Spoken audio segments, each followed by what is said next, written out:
Sainik ಪಿಡಿಯೋ sir ಅಲ್ರಿ?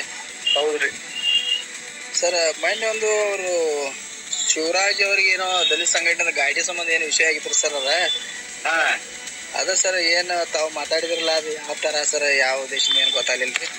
ನಮ್ ಸಂಪರ್ಕದಾಗ ಎಲ್ಲಾ ಜನ ಅದ, ಪೂರಾ ಡಿಸ್ಟಿಕ್ ದವ್ರು ಸಾಧ್ಯ ಆದಷ್ಟು ಹೆಲ್ಪ್ ಮಾಡಿರ್ತೇವು. ಇಲ್ಲದ್ರ ಈ ಸಲ ಇಲ್ಲಪ್ಪ ನೀವ್ ಹಂಗೇರಿ ಮಾಡಂದಿರ್ತೇವು, ಮಾಡಕ್ ಹೆಲ್ಪ್ ಮಾಡಿರ್ತೇವು. ಬಟ್ ನಾ ನೋಡ್ಕೊತೇನು, ನಂಗೆ ಹೆಂಗ್ ತಗೋದ್ ಗೊತ್ತೈತಿ. ಧಮ್ಕಿ ಮಾತಾಡಿದ್ರೆ ಅದ್ ಹೆಂಗ್ರಿ ಆ ತರ ಮಾತಾಡಿದಂದ್ರ ತಪ್ಪ್ರಿ. ಈಗ ಸಂಘಟನೆಗಳು ಮಾಡ್ಕೊಂಡ ತಾವು ಬದುಕ್ತಿದಿರಿ ಅನ್ನೋದು ಒಂದ್ ಮಾತ್ ತಪ್ಪಲ್ರಿ ಸರ್? ಇಲ್ಲ, ಅದ ನೇರವಾಗಿ ಅವನಿಗಷ್ಟ ಅವಂಗ ನನಗ ಅದಕ್ ವಿಷಯ ತೆಗದ. ಬಟ್ ಈಗ ಮಹಿಳಾ ಜಾಗೃತಿ ಇದಕ್ಕೆ ಮಹಿಳಾ ಅಧ್ಯಕ್ಷರದಾರು ಸಂಪರ್ಕ ಮಾಡಿರೋರು ಬಂದಿನಿ, ಅದಕ್ಕೆ ಹೊಳೆ ಬಂದ್ ನಮಗೆ ಧಮ್ಕಿ ಕೊಡೋದು ಏನಿದಾಯ್ತಿರಲ್ಲ. ಅದಕ್ಕೆ ಈ ವಿಷಯ ಅಂದದ್ದಾದ್ರೆ ನಾ ಯಾವ್ದೇ ಸಂಘಟನೆ ಏನಿಲ್ಲ, ಅವ್ನು ನೇರವಾಗಿ ಅವಂಗ ಅಂದದ್ದೈತಿ ಸರ್. ಯಾಕಂದ್ರ ನೀವ್ ಮಾತಾಡಿದ ನಮ್ಮ ವಿಚಾರ ಪ್ರಕಾರ ತಪ್ಪರಿ ಸರ್.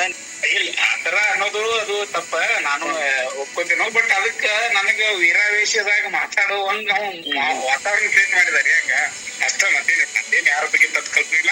ನನ್ ಬ್ಯಾಕ್ಗ್ರೌಂಡ್ ಎಲ್ಲ ಎಲ್ಲಿ ಯಾವ ಪಂಚಾಯತ್ ಮಾಡಿದಲ್ಲ ಅಲ್ಲಿ ಹೋಗಿ ಕೇಳಿದ್ರೆ ನಿಮ್ಗೆ ಗೊತ್ತಾಯ್ತು. ಇಲ್ರಿ, ನಿಮ್ ಬಗ್ಗೆ ನಮಗೇನ್ ದ್ವೇಷ ಇಲ್ಲ ಸರ್, ನಿಮ್ ಬಗ್ಗೆ ನಾವು ಎನ್ಕ್ವೈರಿ ಮಾಡೋ ಅವಶ್ಯಕತೆ ಇಲ್ಲ. ಈ ವಿಷಯ ಬಂದ ಕೂಡಲೇ ನಾವು ಸ್ವಲ್ಪ ಸಂಪರ್ಕ ಮಾಡ್ಬೇಕು ಅನ್ನೋದು ಒಂದು ಬಂತು ಸಂದರ್ಭ, ಹಂಗಾಗಿ ಮಾಡಿದ್ವಿ. ಸಂಘಟನೆ